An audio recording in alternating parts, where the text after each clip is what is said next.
maramdaman ng mga kababayan natin na may kulang tayo sa supply. Yuse Claire, good morning. Ang basihan po natin sa pagsabing wala tayong oil crisis ay dahil may sapat tayong supply. But I think we can all agree na ang presyo po ngayon ay, would you say crisis levels, ang presyo because of the very sharp increase? Ang sabi po kasi ni Secretary Sharon, may dalawang klase po ng crisis, sa supply at sa presyo. So ngayon po, kung pag-uusapan po natin ang supply, ay wala po tayong sasabihing crisis pagdating sa supply. Maybe meron pong price disruption dahil nga po sa nangyayaring oil crisis sa Middle East. So yun po yung pananaw ni Secretary Garin. May mga nag-call out po sa inyo for downplaying the situation. Gaya po niyan, hindi natin sinasabing oil crisis in pricing but a mere price disruption.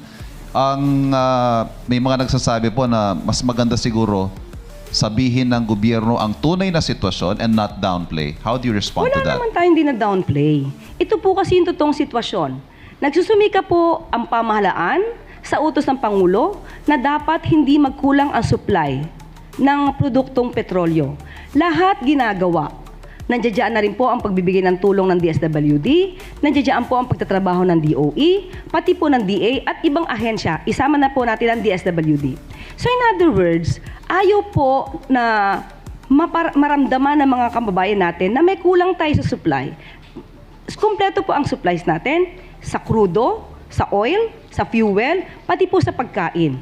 So, siguro po kung ikukumpara sa ibang bansa, mas napagbibigyan po ng atensyon ng Pangulo na dapat na ang mga kababayan natin, kahit presyo po ay tumataas dahil nga po ito ay dulot ng sigalot sa Middle East, gusto niyang iparamdam ng Pangulo na kaya ng gobyerno, nandiyan ang gobyerno para sa taong bayan, at hindi po pababayaan ng Pangulo at ng gobyerno ang mga nararanasan natin.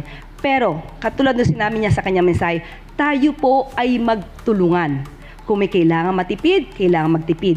Hindi po kasi natin mapapasubalian. We just cannot ignore the issue that there is really crisis in Middle East. At nagiging parte po tayo dito, kahit hindi man natin gustuhin, talaga pong maaapektuhan tayo. That's the reality.